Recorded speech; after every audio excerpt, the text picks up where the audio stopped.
Hey guys, you may remember a while back, Jack tested whether the crew here could tell the difference between the wired and wireless versions of Creative's Sound Blaster Evo headphones. In that video, we all sort of successfully identified which was which, although I did the best, obviously. It's my ultra-discerning hipster ears. Now, Sennheiser has released wireless versions of their popular and fashionable Urbanite and Momentum lines. In the transition from wired to wireless, headphones seem to lose some of their sound quality. So, did Sennheiser's fare survive the journey? We'll find out after these messages.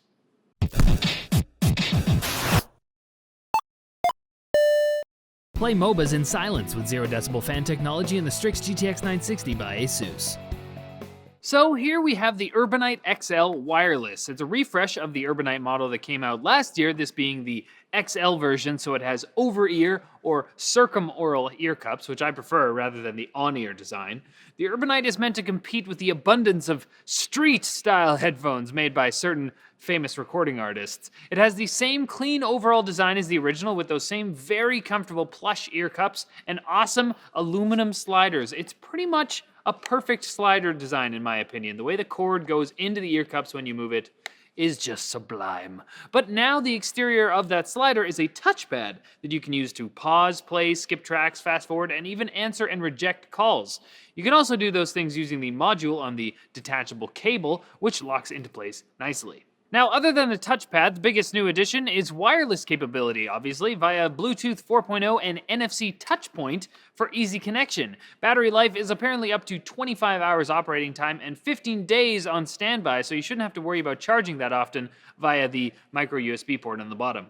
Specs for the headphones are the same as their predecessor, with a sound signature that provides massive bass while still retaining excellent clarity in the mids and treble. So does that pleasing sound that we got in the first-gen Urbanites carry over when you cut the cord?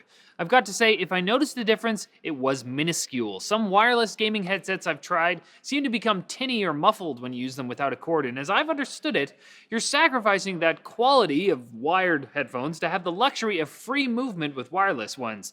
When we did the blind wired versus wireless test in Jack's video, I noticed immediately that the second pair of cans sounded muffled. Now, obviously, if you're just starting with wireless as a baseline without comparing them right away to wired, you might not notice this.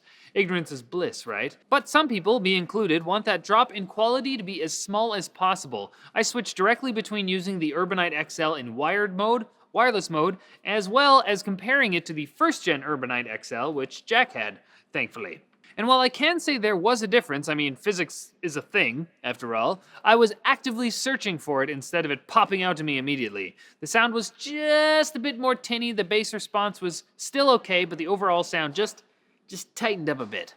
But again, this was a hardly noticeable difference, even for me, who admittedly nitpicks about sound to no end, to the annoyance of my coworkers.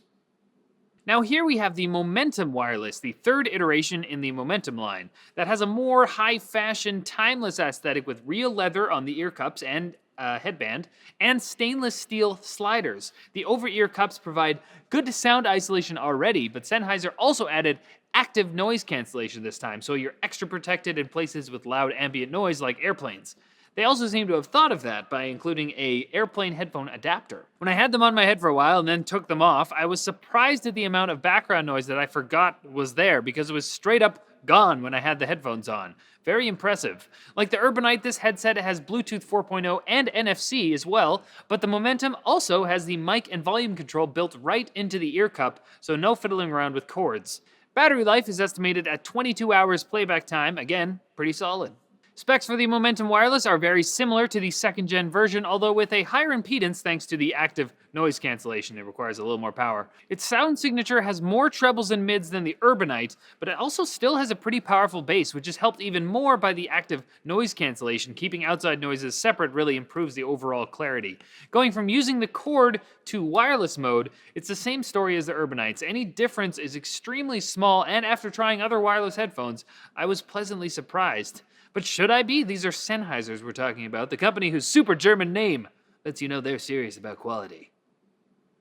Now, I'm not going to bash on Beats or anything. If you like listening to dubstep and heavy electronic music a lot and you like their aesthetic, I get it. Go with what makes you happy. But if you're looking for a pair of high build quality, wireless headphones with an excellent frequency response definitely consider these. It's nice to see Sennheiser making more modern-looking options available for those of us who aren't really into their older designs. I'm not gonna lie, I'm not really a fan. I'm just being honest. What do you guys think about the Urbanite XL and Momentum Wireless? Have you noticed a difference in your own experience between wired and wireless headphones? Sound off in the comments below. Alright, that's it for this episode, guys. Thanks for watching. Like or dislike the video, whatever greases your engine. Never heard that before, I think I just made that up. And don't forget to like and subscribe for more videos like this from NCIX.